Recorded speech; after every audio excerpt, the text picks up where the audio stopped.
O Senhor esteja convosco. Ele está no meio de nós. Proclamação do Evangelho de nosso Senhor Jesus Cristo, segundo São Lucas. Glória a vós, Senhor. Naquele tempo, quando as multidões se reuniram em grande quantidade, Jesus começou a dizer: esta geração é uma geração má, ela busca um sinal, mas nenhum sinal lhe será dado, a não ser o sinal de Jonas. Com efeito, assim como Jonas foi um sinal para os ninivitas, assim também será o Filho do Homem para esta geração. No dia do julgamento, a rainha do sul se levantará juntamente com os homens desta geração e os condenará, porque ela veio de uma terra distante para ouvir a sabedoria de Salomão, e aqui está quem é maior do que Salomão. No dia do julgamento, os ninivitas se levantarão juntamente com esta geração e a condenarão, porque eles se converteram quando ouviram a pregação de Jonas, e aqui está quem é maior do que Jonas. Palavra da salvação. Glória a vós, Senhor.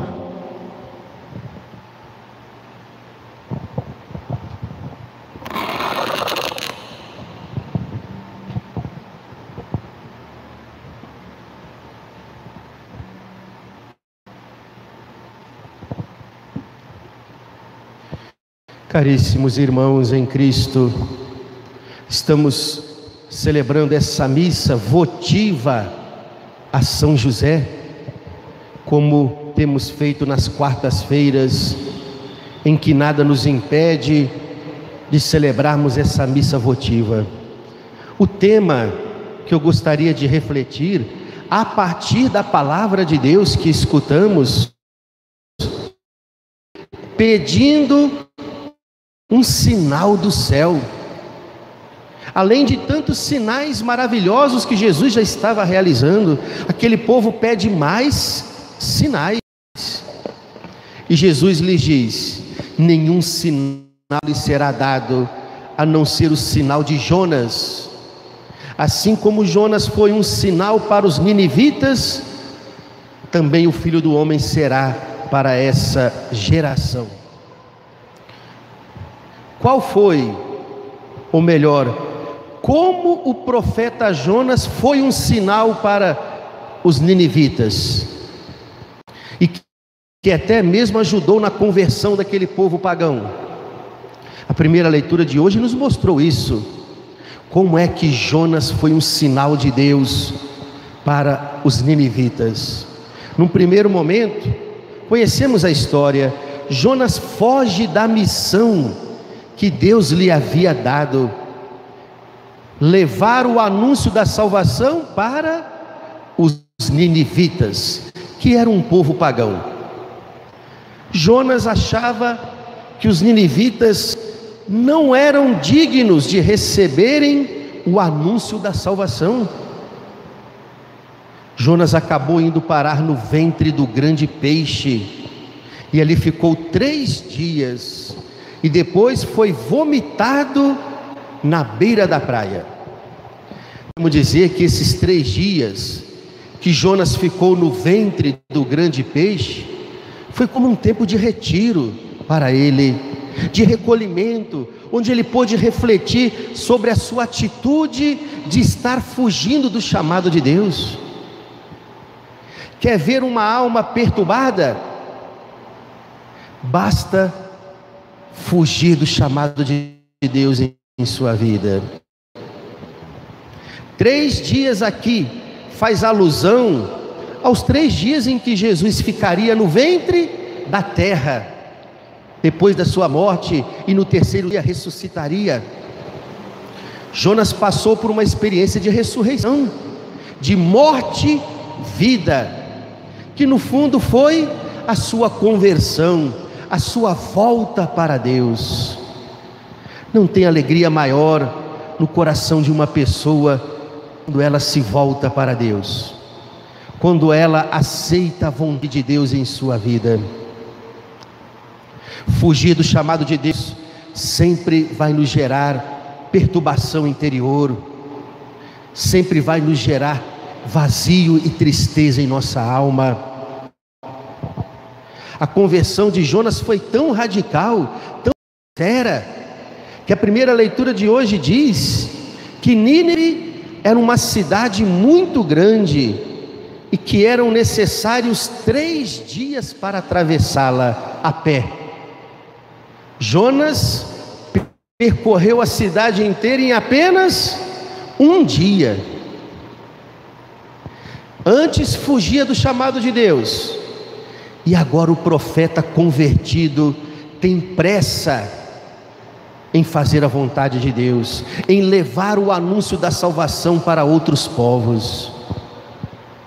Jonas foi um sinal para os ninivitas, porque ele se tornou um profeta convertido e fiel ao chamado de Deus.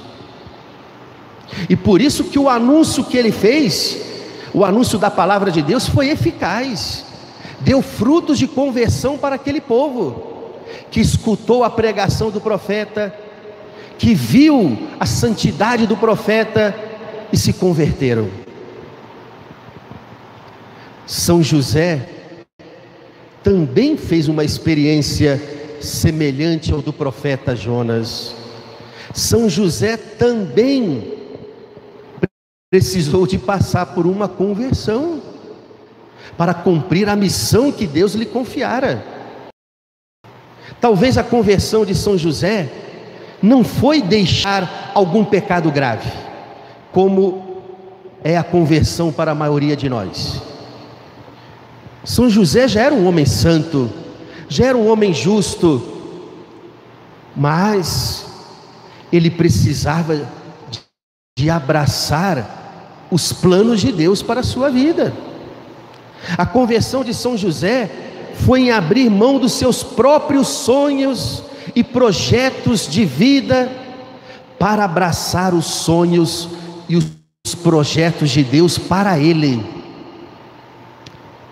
Fugir do chamado de Deus, não querer fazer a vontade de Deus, também é um pecado.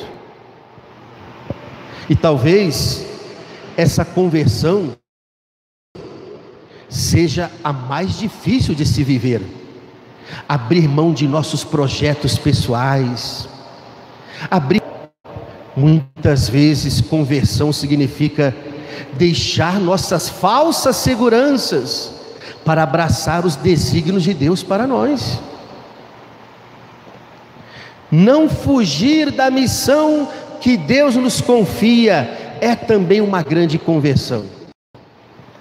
São José tinha os seus planos de vida, como qualquer bom judeu: se casar, ter filhos, formar uma família temente a Deus.